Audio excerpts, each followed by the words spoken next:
दोस्तों स्वागत है आप सभी का हमारे चैनल की एक बिल्कुल ही नई वीडियो के अंदर, जहां पर आज की इस वीडियो के अंदर हम एक बार फिर से बात करने वाले हैं काइजू नंबर 8 के मांगा के बारे में। काइजू नंबर 8 के मांगा पर हम पहले भी कई सारी वीडियोस डाल चुके हैं और उन सारी वीडियोस के अंदर हमने काइजू नंबर 8 के मांगा के चैप्टर नंबर 72 तक की स्टोरी को कवर किया है। और मुझे ये बताते हुए काफी खुशी हो रही है कि आपको वो सारी वीडियोस बहुत पसंद आई है, स्पेशली वो वाली वीडियो जो कि हमने अभी हाल ही में डाली है, क्योंकि उस वाली वीडियो के अंदर काइजू वॉर की शुरुआत हो गई है। और इसीलिए आज की वीडियो के अंदर भी हम जिन चैप्टर्स को कवर करने वाले हैं उनके अंदर भी काइजू वॉर की कहानी है। और इसीलिए आप यहीं से इस बात को समझ सकते हैं कि आज की वीडियो के अंदर कितना ज्यादा एक्शन और तबाही होने वाली है। और इसीलिए मेरी आपसे रिक्वेस्ट है कि आज आप इस वीडियो को पूरा एंड तक जरूर देखना। और अगर आपको वीडियो पसंद आती है तो आप वीडियो को लाइक जरूर करना। वीडियो पर एम करते हैं 3000 लाइक्स का। और अगर आपको वीडियो पसंद आती है तो आप वीडियो को लाइक जरूर किया करिए, क्योंकि जब आप वीडियो को लाइक करते हैं तो उससे ना सिर्फ हमें ये पता लगता है कि आपको वीडियो पसंद आई है, बल्कि इसके साथ ही अगली वीडियो को बनाने के लिए हमारा मोटिवेशन भी हाई हो जाता है। सो इसीलिए वीडियो को लाइक जरूर करना। और अगर आप सभी हमसे कुछ कहना चाहते हैं तो आप वो भी कमेंट्स के अंदर जरूर बताना। तो फिर आइए अब हम बिना किसी देरी के आज की इस कमाल की वीडियो को स्टार्ट करते हैं और काइजू नंबर 8 के मांगा के काइजू वॉर को जानते हैं। तो पिछली वीडियो के अंदर हमने देखा था कि काइजू नंबर 9 जापान देश के ऊपर मॉन्स्टर्स का हमला कर देता है, जिसके बाद ही उसके भेजे हुए सारे काइजूस मिलकर पूरे देश में फैल जाते हैं और सभी जगहों को बर्बाद करके इंसानों को खाने लगते हैं। लेकिन ये देखकर डिफेंस फोर्स वाले भी एक्टिव होते हैं और वो सबके सब काइजूस को रोकने के लिए उनके सामने आ जाते हैं। इस टाइम पर ही हमें पता लगता है कि काइजूस का सबसे बड़ा हमला जापान देश के टोक्यो शहर में हुआ है। और इसीलिए इस टाइम पर टोक्यो शहर के अंदर यूनिट 1 और यूनिट 3 दोनों प्रेजेंट होते हैं। हालांकि जब वहाँ पर काइजूस का नंबर बढ़ने लगता है और कई सारे मोस्ट पावरफुल काइजूस सामने आने लगते हैं, तभी उनसे निपटने के लिए पहले कीकोरू को बुलाया जाता है, जो कि बैटलफील्ड पर काइजू नंबर 4 के सूट को पहनकर आती है और वो अपने एरिया के सारे काइजूस को मार देती है। और फिर जब दूसरे एरिया पर ट्रूप मेंबर्स को भेजने की बारी आती है, तब उस लोकेशन पर commander Meena vice captain Soshiro को भेजती है। जिसके बाद हम वाइस कैप्टन सोशिरो को देखते हैं, जो कि इस टाइम पर यूनिट 3 के हेलीकॉप्टर के अंदर काइजू नंबर 10 के सूट को पहनकर पूरी तरह से तैयार होता है। और अब वाइस कैप्टन सोशिरो भी अपने नए सूट के साथ बैटलफील्ड पर उतरने वाला है। अब आगे चैप्टर नंबर 73 के स्टार्ट होते ही हम ये देखते हैं कि वाइस कैप्टन सोशिरो काइजू नंबर 10 के सूट को पहनकर लड़ने के लिए पूरी तरह से तैयार होता है। अब यहीं पर हम ये देखते हैं कि काइजू नंबर 10 वाइस कैप्टन सोशिरो से कहता है, तो आखिर वो टाइम आ ही गया। चलो सोशिरो, मुझे बाहर ले चलो ताकि आज मैं इन सबको मौत के घाट उतार सकूं। पर वाइस कैप्टन जैसे इस बात को सुनता है, वैसे वो काइजू नंबर 10 से कहता है, नंबर 10, मैंने तुमसे पहले भी कहा था कि इंचार्ज मैं हूँ, इसीलिए अपनी बकवास बंद करो और जो मैं कर रहा हूँ मुझे करने दो। लेकिन इसके बाद ही हम ये देखते हैं कि वाइस कैप्टन सोशिरो अपना बिहेवियर चेंज करता है और वो फ्रस्ट्रेट होकर चिल्लाते हुए ओकोनोगी से कहता है, ओकोनोगी यार ये कैसा सूट है, मेरा उसने दिमाग खराब कर दिया है, जब देखो तब बकबक करता रहता है। पर इस बात को सुनकर ओकोनोगी कहती है, वाइस कैप्टन ये अब तक का पहला ऐसा नंबर्ड वेपन का सूट है जो कि अपने यूजर से बात कर सकता है और इसीलिए इस तरह का सूट हम सबके लिए भी बिल्कुल नया है। हालांकि वाइस कैप्टन आपका ये सूट अभी भी पूरी तरह से तैयार नहीं है, इसीलिए मैं तो आपसे यही बोलूंगी कि आप अभी भी इस सूट को उतार कर फेंक दीजिए और इस बैटलफील्ड के अंदर इसका इस्तेमाल मत करिए, क्योंकि मुझे लगता नहीं है कि ये सूट लड़ने के लिए पूरी तरह से तैयार है। पर इस बात को सुनकर वाइस कैप्टन सोशिरो कहता है, नहीं ओकोनोगी, मैं ऐसा नहीं करूंगा, क्योंकि अगर हम सभी को काइजू नंबर 9 से आगे रहना है तो फिर मुझे इस सूट का रिस्क उठाना ही होगा। और फिर वाइस कैप्टन के ऐसा बोलने के बाद ही हम ये देखते हैं कि काइजू नंबर 10 का सूट अपनी टेल की मदद से हेलीकॉप्टर के नीचे का एरिया काट देता है, जिसके बाद ही वाइस कैप्टन सोशिरो हेलीकॉप्टर से सीधा नीचे आ जाता है। पर ये देखकर ओकोनोगी को बहुत गुस्सा आता है और वो इसीलिए क्योंकि वाइस कैप्टन सोशिरो और काइजू नंबर 10 ने हेलीकॉप्टर के गेट्स खुलने का इंतजार नहीं किया, क्योंकि अगर वो लोग चाहते तो वो लोग बिना हेलीकॉप्टर को नुकसान पहुंचाए गेट से भी बाहर जा सकते थे। हालांकि इसके बाद ही हम वाइस कैप्टन सोशिरो को नीचे आते हुए देखते हैं, जो कि सीधा जमीन पर आकर अपनी लैंडिंग लेता है एंड उसके लैंड करने से जमीन का हिस्सा टूट जाता है। लेकिन जैसे वाइस कैप्टन नीचे उतरता है, वैसे वो ये देखता है कि अब उसके सामने बहुत सारे काइजूस हैं जो कि उसे घेर कर उस पर हमला करने वाले हैं। हालांकि वाइस कैप्टन सोशिरो को हेलीकॉप्टर के अंदर से ओकोनोगी और उसका साथी ऑफिसर देख रहे होते हैं और इसीलिए ये देखकर वो लोग बोलते हैं, ओ नो, ये तो बहुत बुरा हुआ है। वाइस कैप्टन सोशिरो सीधा मॉन्स्टर्स के बीच में कूद गए हैं और अब क्योंकि वो अपने सूट का इस्तेमाल फाइट में पहली बार कर रहे हैं, इसीलिए पहली बार में इतने सारे मॉन्स्टर्स के सामने जाना उनके लिए थोड़ा खतरनाक हो सकता है। हालांकि इसके बाद ही हम वाइस कैप्टन को देखते हैं, जो कि अपने पीछे से अपने दोनों ब्लेड्स को निकाल लेता है और फिर वो धीरे से खुद से कहता है, तो चलो चलते हैं। हालांकि इसके बाद ही उनमें से 2 मॉन्स्टर्स वाइस कैप्टन के ऊपर बहुत ही तेजी से अटैक करने आते हैं, लेकिन वाइस कैप्टन सोशिरो उन दोनों को देख लेता है और फिर इसीलिए वो उन दोनों से बचने के लिए लेफ्ट की तरफ जाता है। और लेफ्ट की तरफ जाते हुए वाइस कैप्टन जोर से बोलता है, चलो लेफ्ट में चलें। लेकिन उसी टाइम पर काइजू नंबर 10 राइट की तरफ जाता है और वो बोलता है, चलो राइट में चलें। और इसीलिए उन दोनों के ऐसा करने की वजह से हम ये देखते हैं कि वो दोनों ही अलग अलग दिशाओं में जाने की कोशिश कर रहे हैं, जिस वजह से वो दोनों अपनी जगह पर अटक जाते हैं। लेकिन इसी चीज का फायदा उठाकर वो दोनों मॉन्स्टर्स वाइस कैप्टन पर अटैक कर देते हैं, लेकिन वाइस कैप्टन सही टाइम पर वहां से जंप कर लेता है और वो उनके अटैक से बच जाता है। हालांकि जंप लेने के बाद ही वाइस कैप्टन सोशिरो काइजू नंबर 10 से कहता है, नंबर 10, ये तुम क्या कर रहे हो, मेरे ऑर्डर्स मानो, अभी हमें उन जगहों पर अटैक करना है जहाँ पर कम काइजूस है। पर ये सुनकर काइजू नंबर 10 वाइस कैप्टन से कहता है, नहीं सोशिरो, राइट की तरफ चलो, वहाँ ज्यादा मजा है। पर इस टाइम पर ही वाइस कैप्टन सीधा नीचे लैंड करता है और वो नोटिस करता है कि उसके पीछे काइजू आ चुका है। हालांकि उस काइजू का अटैक करने से पहले वाइस कैप्टन ये प्लान करता है कि वो इसके अटैक से बचकर सीधा इसके टांगों के पास जाएगा और इसकी टांगों को काट देगा ताकि ये मॉन्स्टर उस पर अटैक न कर सके। पर इस बात को सुनकर काइजू नंबर 10 वाइस कैप्टन से कहता है, नहीं सोशिरो, हम ऐसा नहीं करेंगे, मुझे देखना है कि इस काइजू के अंदर कितनी पावर है, इसीलिए इसे हमला करने दो। हालांकि यहाँ पर इन दोनों में कोऑर्डिनेशन न होने की वजह से वाइस कैप्टन सोशिरो इस बार भी कुछ भी नहीं कर पाता है और इस बार ये काइजू वाइस कैप्टन पर एक जोरदार अटैक करता है, जिस अटैक की वजह से वाइस कैप्टन बहुत दूर जाकर गिरता है। ये देखकर ओकोनोगी और उसका साथी ऑफिसर चिल्लाते हैं वाइस कमांडर, लेकिन इधर वाइस कमांडर सीधा दूर जाकर गिरता है और वो सीधा कई सारे काइजूस के बीच में आ जाता है, जिसके बाद ही वो सारे काइजूस वाइस कैप्टन सोशिरो पर हमला कर देते हैं। हालांकि यहाँ पर वाइस कैप्टन कई सारे काइजूस के अटैक को रोकता है, लेकिन तब भी उसे कई सारे अटैक्स के हिट लग जाते हैं और इसीलिए ये देखकर वाइस कैप्टन सोशिरो काइजू नंबर 10 से कहता है नंबर 10, देखा तुमने क्या किया, तुम्हारी वजह से हम यहाँ पर घिर चुके हैं। पर ये सुनकर काइजू नंबर 10 कहता है क्या सोशिरो, इसी में तो मजा है। ऊपर से ओकोनोगी इस बात को नोटिस करती है कि वाइस कैप्टन सोशिरो और काइजू नंबर 10 दोनों का कोऑर्डिनेशन टूटता जा रहा है और इसी वजह से वाइस कैप्टन सोशिरो की रिलीज फोर्स भी काफी कम हो चुकी है। वो वाइस कैप्टन को बताती है कि आपकी रिलीज फोर्स 41% तक गिर चुकी है और ये बहुत चिंता वाली बात है, क्योंकि वाइस कैप्टन सोशिरो का रिलीज फोर्स इतना कम कभी नहीं हुआ है। और इसीलिए ओकोनोगी चिल्लाते हुए वाइस कैप्टन से कहती है वाइस कैप्टन प्लीज आप जल्दी वापस आ जाइए और आप नंबर 10 के सूट को उतारकर कोई और सूट पहन लीजिए, क्योंकि इस सूट को पहनने से आपकी जान पर खतरा बढ़ता जा रहा है। हालांकि जैसे इस बात को वाइस कैप्टन सोशिरो सुनता है, वैसे वो ओकोनोगी से कहता है नहीं ओकोनोगी, मैं यहाँ से नहीं भाग सकता, क्योंकि ये सारे काइजूस बहुत तेज है, इसीलिए अगर मैंने यहाँ से भागने की कोशिश की तो मुझ पर हमला हो सकता है। लेकिन तभी ओकोनोगी के साथ में जो ऑफिसर होता है वो बताता है कि वाइस कैप्टन की रिलीज फोर्स 34% तक गिर गई है और इसीलिए अगर इनकी रिलीज फोर्स और ज्यादा गिरती है तब वाइस कैप्टन सोशिरो इन सारे काइजूस से लड़ भी नहीं पाएंगे। लेकिन यहाँ वाइस कैप्टन सोशिरो जैसे इस बात को सुनता है, वैसे वो काइजू नंबर 10 से कहता है नंबर 10, ये हमारा आखिरी मौका है, इसीलिए मेरे ऑर्डर्स को फॉलो करो और हम यहाँ पर खुद को डिफेंड करते हुए एक एक करके काइजूस को मारेंगे। पर ये सुनकर काइजू नंबर 10 वाइस कैप्टन से कहता है क्या यार सोशिरो, भागो मत, आप तो मुझे मजा आने लगा है, इसीलिए चलो हम इनसे आमने सामने लड़ेंगे। नंबर 10 की इस बात को सुनकर वाइस कैप्टन सोशिरो की आंखें थोड़ी बड़ी हो जाती हैं, क्योंकि काइजू नंबर 10 उनके ऑर्डर्स को मानने से मना कर रहा था। लेकिन इसके बाद ही हम ये देखते हैं कि ये काइजू एक प्लेन को उठाकर सीधा वाइस कैप्टन पर पीछे से मारने आता है। हालांकि सही टाइम पर वाइस कैप्टन उसे देख लेते हैं, लेकिन तब भी वो काइजू उस प्लेन को मार देता है। ये देखकर ओकोनोगी को ऐसा लगता है कि वाइस कैप्टन के ऊपर अटैक हो चुका है, लेकिन इसके बाद ही वाइस कैप्टन सोशिरो धीरे से धुएं से बाहर आता है और तब हम ये जानते हैं कि वाइस कैप्टन सोशिरो ने खुद को इस अटैक से बचा लिया है। लेकिन इस वाले अटैक से बचने के बाद ही काइजू नंबर 10 वाइस कैप्टन से कहता है देखा सोशिरो, उसके हमला करने से पहले मैंने सूट को हार्ड कर दिया था और इसीलिए मेरी वजह से ही तुम उस अटैक से बच पाए हो। पर ये सुनकर वाइस कैप्टन सोशिरो को बहुत गुस्सा आता है और इसीलिए वो अपने ब्लेड से काइजू नंबर 10 के चेहरे पर अटैक करता है और काइजू नंबर 10 के चेहरे का एरिया उसके चेस्ट पर होता है, इसीलिए सोशिरो अपनी चेस्ट पर मारता है और वो काइजू नंबर 10 से कहता है नंबर 10, गधे कहीं गए, अगर तुम मेरी बात मानते तो ऐसा कुछ होता ही नहीं। लेकिन फिर इसके बाद ही वाइस कैप्टन सोशिरो कहता है लगता है गलती मेरी है जो मैंने तुमसे हेल्प मांगी थी, और वैसे भी पता नहीं मेरी किस्मत कैसी है जो मैं हमेशा गधों के बीच में फंस जाता हूँ। और फिर ये बोलकर वाइस कैप्टन काफका को भी याद करता है, क्योंकि काफका भी वाइस कैप्टन के लिए गधे से कम नहीं है। लेकिन फिर इसके बाद ही वाइस कैप्टन सोशिरो अपना चेहरा नीचे कर लेता है और फिर वो काइजू नंबर 10 से कहता है नंबर 10, तुम मेरे वेपन हो, इसलिए तुम्हें मेरे ऑर्डर्स मानने होंगे, क्योंकि अगर तुमने मेरे ऑर्डर्स को फॉलो नहीं किया तो डिफेंस फोर्स वाले तुम्हें डिस्पोज कर देंगे। लेकिन इसके बाद ही हमें देखते हैं कि जैसे वाइस कैप्टन सोशिरो ने काइजू नंबर 10 से ऐसा बोला होता है, वैसे काइजू नंबर 10 वाइस कैप्टन के साथ कोऑर्डिनेट करने लगता है और ये कोऑर्डिनेशन उनके सूट में भी दिखता है और इसीलिए ओकोनोगी भी इस बात को नोटिस करती है और वो ये देखकर चिल्लाते हुए कहती है कि वाइस कैप्टन और काइजू नंबर 10 का कोऑर्डिनेशन बढ़ता जा रहा है और इसीलिए इस वजह से वाइस कैप्टन की रिलीज फोर्स भी बढ़ रही है। लेकिन फिर इसके बाद ही हम ये देखते हैं कि अब वाइस कैप्टन सोशिरो के सामने फिर से कई सारे काइजूस आ चुके हैं, लेकिन वाइस कैप्टन भी अब इनसे लड़ने के लिए पूरी तरह से तैयार है। इधर ओकोनोगी वाइस कैप्टन को कहती है वाइस कैप्टन, आपकी रिलीज फोर्स 56% तक बढ़ चुकी है और इस नए वाले सूट में आपकी रिलीज फोर्स इतनी ज्यादा कभी नहीं हुई है। इसके बाद ही हम सीधा वाइस कैप्टन सोशिरो को देखते हैं, जो कि इस बात को सुनकर कहता है तो चलो इसी बात पर अटैक किया जाए। और फिर ये बोलकर ही वाइस कैप्टन सोशिरो अपने सामने के काइजू को बीच से ही काट देता है। लेकिन इसके बाद भी वाइस कैप्टन सोशिरो रुकता नहीं है और वो बाकी के मॉन्स्टर्स को भी बिना रुके मारने लगता है। ये देखकर काइजू नंबर 10 वाइस कैप्टन से कहता है क्या बात है सोशिरो, अब तो मुझे बहुत मजा आ रहा है, चलो इन सबको मार दो, कुचल दो इन सबको, दबा दो इन्हें, खत्म कर दो,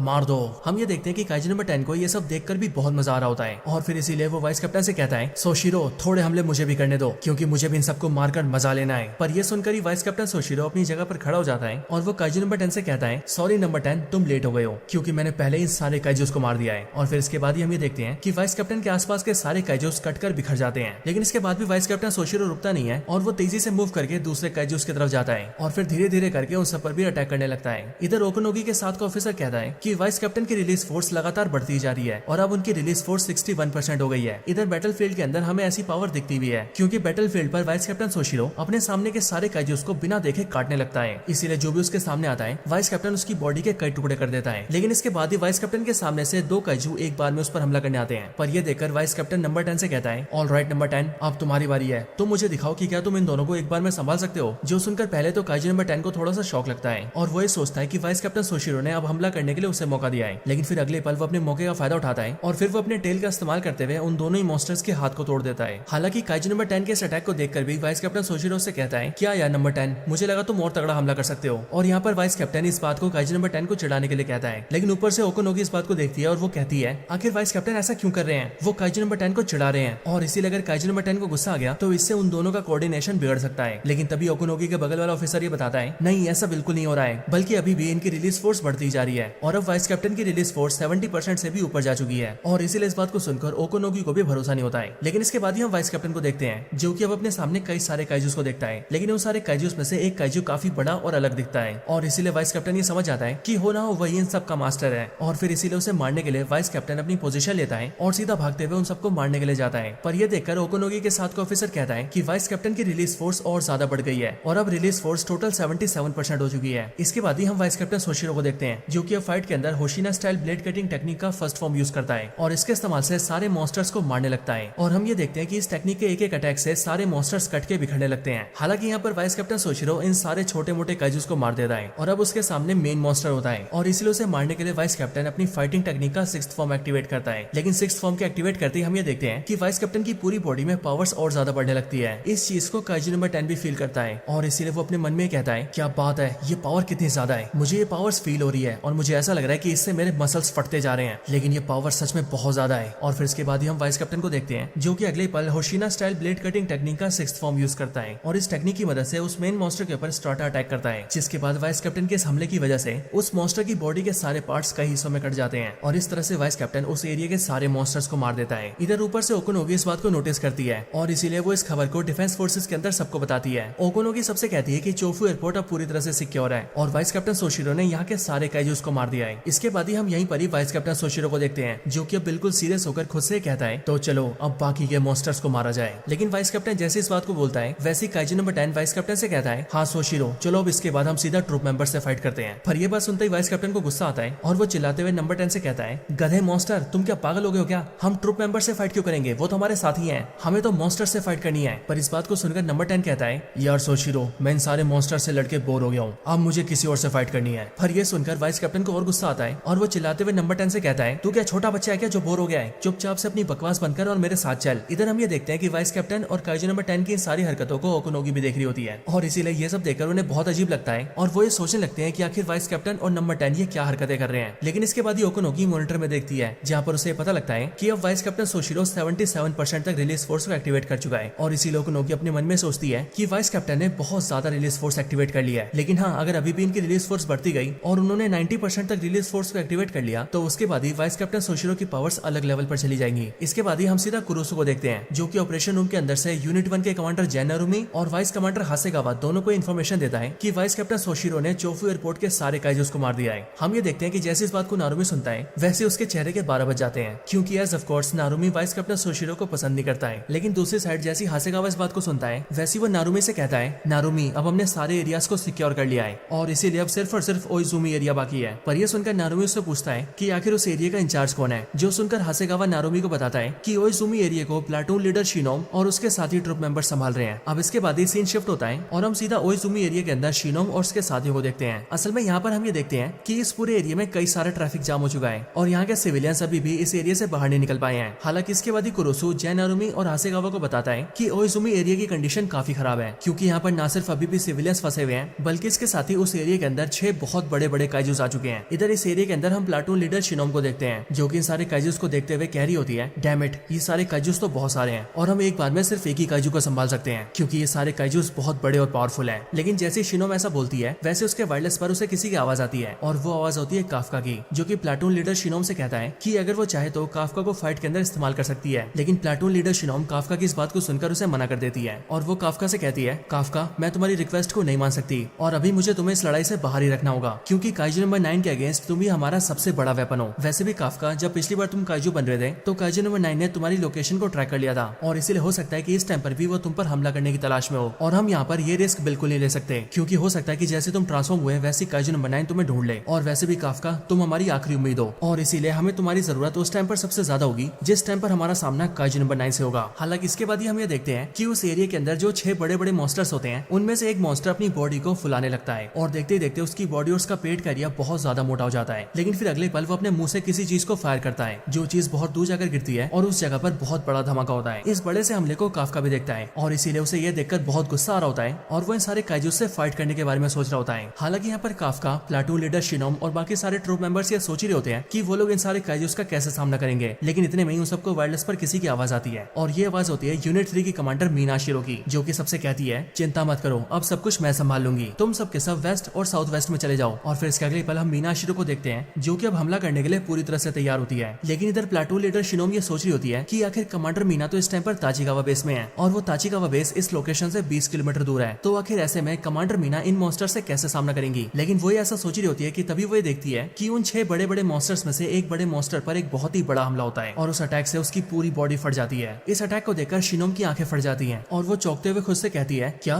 कमांडर मीना ने वहां से अटैक किया ताचिगावा बेस से? लेकिन ये कैसे हो सकता है, वो तो यहाँ से 20 किलोमीटर दूर है। लेकिन फिर इसके बाद ही हम सीधा ताचिगावा बेस देखते हैं जहाँ की एक बड़ी सी बिल्डिंग के ऊपर डिफेंस फोर्स के एक बहुत ही बड़े और एडवांस वेपन को फिट किया गया था और इस टाइम पर कमांडर मीना इसी के अंदर से बैठकर इसे ऑपरेट कर रही थी। इसके साथ ही यहीं पर हमें पता लगता है कि ये वेपन डिफेंस फोर्सेस का एक नया स्पेशलाइज्ड वेपन है जो कि खास बनाया गया है कमांडर मीना के लिए, और इस वेपन के इस्तेमाल से कमांडर मीना बहुत दूर रहकर भी मॉन्स्टर्स का सफाया कर सकती है, जो कि वो इस टाइम पर कर भी रही है। इसके बाद ही कमांडर मीना एक और अटैक करती है और उसके इस हमले से हम ये देखते हैं कि दूसरा मॉन्स्टर भी ढेर हो जाता है और हमला लगते ही उसकी बॉडी भी फट जाती है। इधर प्लाटून लीडर शिनोम ये सब देखकर बहुत ज्यादा चौंक जाती है और वो खुद से कहती है, क्या सिर्फ 2 ही हिट में 2 मेगा मॉन्स्टर्स मार दिए? तो आखिर ये है 3rd यूनिट की कमांडर मीना शिरो की पावर्स, सच में क्या पावर है। इधर हम ये देखते हैं कि प्लाटून लीडर शिनोम के अलावा और भी सारे ट्रूप मेंबर्स इन हमलों को देख रहे होते हैं और इसीलिए इन सारे अटैक्स को देखकर वो भी काफी शॉक होते हैं। लेकिन काफका इस बात से काफी खुश होता है और वो हंसते हुए खुद से कहता है, तो ये है हमारी यूनिट कमांडर, हमारी ऑलमाइटी काइजू किलर। और फिर इसके बाद ही हम सीधा कमांडर मीना को देखते हैं जो कि अपने अटैक्स को रोकती नहीं है और वो सीधा अपने वेपन को रिलोड करने के लिए कहती है। इसके बाद ही कमांडर मीना तीसरा अटैक करती है और तीसरे अटैक के साथ ही वो तीसरे मेगा मॉन्स्टर को भी खत्म कर देती है। इसके बाद ही हम सीधा यूनिट 1 का बेस देखते हैं जहाँ पर इस टाइम पर डिफेंस फोर्सेस के चीफ और सारे सीनियर ऑफिसर्स होते हैं और वो लोग इस टाइम पर आपस में कहते हैं, सच में कमांडर मीना तो कमाल की है और वो ऐसे बड़े साइज के काइजूस को मारने में नारुमी से भी आगे हैं। कमांडर मीना बहुत काबिल है और वैसे भी जो मॉन्स्टर वेपन जितना ज्यादा बड़ा होता है उसे ऑपरेट करने के लिए भी उतने ही काबिल सोल्जर की जरूरत पड़ती है। ऐसे बड़े और पावरफुल वेपन को चलाने के लिए स्किल्स के साथ साथ ताकत की भी जरूरत होती है और इसीलिए मेरे ख्याल से पूरे जापान देश में नहीं बल्कि पूरी दुनिया के अंदर सिर्फ मीना शिरो इकलौती ऐसी सोल्जर है जिसके अंदर ऐसे वेपन को संभालने की काबिलियत है। काश को इतना काबिल सोल्जर हमारे पास उस टाइम होता जिस टाइम पर हम पर काइजू नंबर 6 ने हमला किया था, क्योंकि तब अगर हमारे पास मीना जितनी काबिल कोई सोल्जर होती तो उस वॉर के अंदर हमारे बहुत सारे सोल्जर्स की जान बच जाती और हम काफी आसानी से काइजू नंबर 6 को खत्म कर पाते। अब इसके बाद ही हम सीधा मीना को देखते हैं जो कि अब अपने अगले अटैक के लिए बिल्कुल तैयार होती है। इसी टाइम पर ऑपरेशन रूम से प्लाटून लीडर शिनोम को मैसेज मिलता है कि कमांडर मीना का अगला हमला उस मॉन्स्टर के ऊपर होने वाला है जो मॉन्स्टर उन सारे ट्रूप मेंबर्स के काफी पास है, इसीलिए उन सबको अपनी लोकेशन जल्दी से बदलनी होगी और उस मॉन्स्टर से दूर जाना होगा। और फिर इसीलिए जैसे प्लाटून लीडर शिनोम को मैसेज मिलता है वैसे वो अपने सारे ट्रूप मेंबर से बोलती है, ओके गाइस, हमारी प्रायोरिटी ये है कि हम जल्दी से सिविलियंस को यहाँ से दूर ले जाएं और उनके साथ साथ हमें भी यहाँ से दूर होना है। इसके बाद ही वो लोग जल्दी से अपनी लोकेशन को खाली करते हैं और इधर कमांडर मीना के पास ही उनका साथी ऑफिसर कहता है, कमांडर मीना रीलोड कंप्लीट हो गया है, अब आप अपना अगला अटैक कर सकती हैं। और फिर इसके बाद ही हम ये देखते हैं कि कमांडर मीना अपना अगला अटैक करती है। हम ये जानते हैं कि कमांडर मीना ने अपने अटैक में सामने वाले मॉन्स्टर के कोर पर अटैक किया है और इसीलिए जैसे उनका किया हुआ अटैक उस मॉन्स्टर से टकराता है वैसे उस मॉन्स्टर का कोर भी डिस्ट्रॉय हो जाता है और वो मॉन्स्टर भी फट के मर जाता है। इस हमले के बाद ही कमांडर मीना चैन की सांस लेती है और हमें भी ये पता लगता है कि अब कमांडर मीना ने उस एरिया के सारे 6 के 6 मॉन्स्टर्स को मार दिया है। और फिर इसीलिए इस खबर को सुनते ही प्लाटून लीडर शिनोम अपनी टीम से कहती है कि अब यहाँ के सारे काइजूस खत्म हो चुके हैं और इसीलिए अब हम सबको जल्दी से सिविलियंस को सिक्योर करना होगा। इधर हम ये देखते हैं कि काफका उन मरे हुए मॉन्स्टर्स के पास आ जाता है और वो उन सबकी लाश से चिल्लाते हुए कहता है, ए मॉन्स्टर्स, मजा आ गया ना, तुम सबको ढेर कर दिया ना हमने, तो बताओ मॉन्स्टर्स, तुम्हें काफका ट्रुप की वाइस कमांडर का हमला खाके कैसा लगा? अब जिन्होंने भी पिछला एपिसोड देखा है उन सबको पता होगा कि जब काफका छोटा था तब वो और मीना साथ में स्कूल में पढ़ते थे और उस टाइम पर काफका ने अपनी खुद की गैंग बनाई थी जिसका नाम था काफका ट्रुप और उसी में काफका कमांडर था और मीना वाइस कमांडर थी और इसी वजह से यहाँ पर काफका मीना को काफका ट्रुप का वाइस कमांडर बोल रहा है। इधर हम ये देखते हैं कि काफका की इस बात को वायरलेस के जरिए मीना भी सुनती है, लेकिन मीना इस बात को सुनकर उस पर कोई रिएक्ट नहीं करती है। लेकिन मीना के साथ ही इस बात को शिनोम भी सुनती है और प्लाटून लीडर शिनोम काफका से पूछती है, हाँ काफका ट्रुप, आखिर ये क्या है? पर ये सुनकर काफका के चेहरे के 12 बज जाते हैं और वो खुद से कहता है, क्या मेरा वायरलेस अभी भी चालू है? और फिर इसीलिए इस बात को चेंज करते हुए काफका शिनोम से कहता है, चलो जल्दी से, काम रुकना नहीं चाहिए, हमें सिविलियंस की सुरक्षा करनी है, चलो जल्दी काम पर चलो।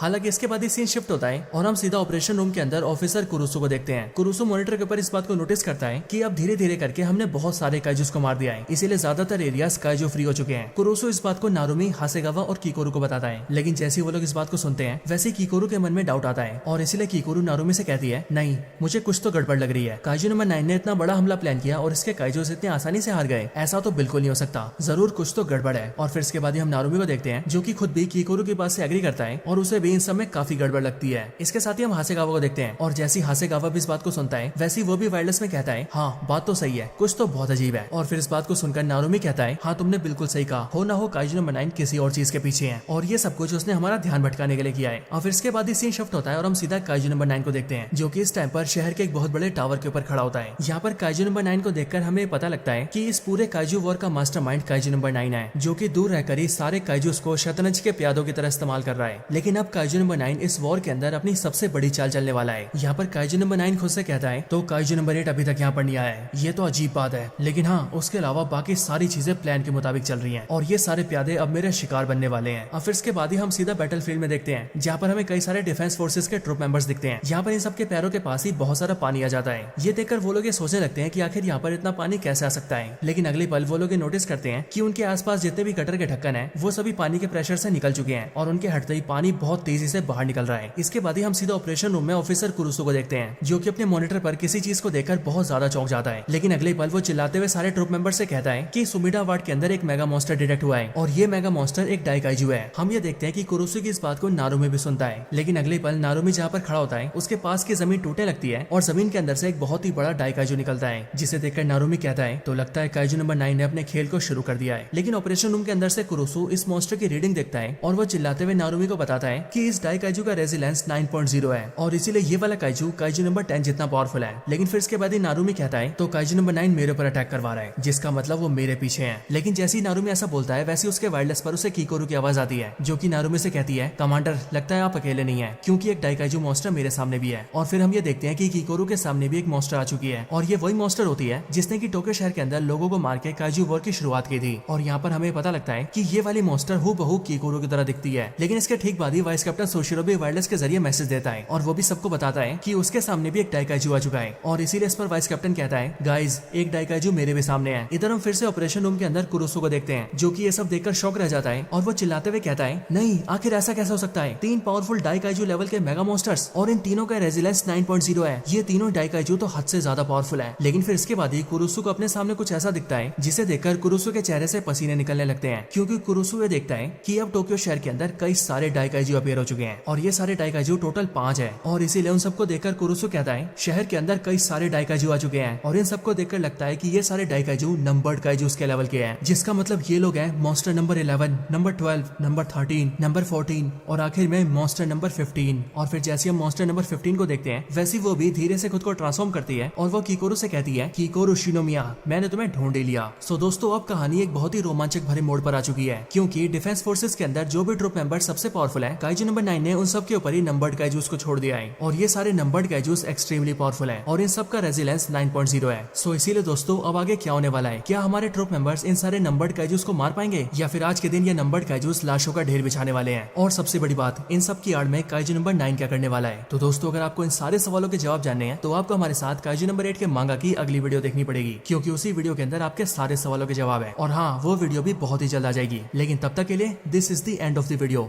तो दोस्तों यही थी वीडियो काइजू नंबर 8 के मांगा के ऊपर। आपको आज की वीडियो कैसी लगी ये आप मुझे कमेंट्स के अंदर जरूर बताएं और अगर आप सभी का कोई और रिकमेंडेशन हो तो आप वो भी मुझे कमेंट्स के अंदर बता सकते हैं। बाकी वीडियो पसंद आई हो तो उसे लाइक जरूर करें, वीडियो पर 3000 लाइक्स के एम को पूरा कर दें और अगर आप सभी कमेंट्स के अंदर हमसे कुछ कहना चाहते हैं तो आप वो भी कमेंट करके जरूर बताएं। बाकी अगर आपने चैनल को सब्सक्राइब नहीं कराया तो जल्दी से सब्सक्राइब कर लीजिए और अगर आप वीडियो को शेयर करना चाहते हैं तो इसे ज्यादा से ज्यादा शेयर करें। तो बस आज की इस वीडियो में इतना ही। इस वीडियो को यहीं पर एंड करते हैं। मैं मिलता हूँ आपसे ऐसी किसी और बेहतरीन वीडियो में, तब तक के लिए गुड बाय।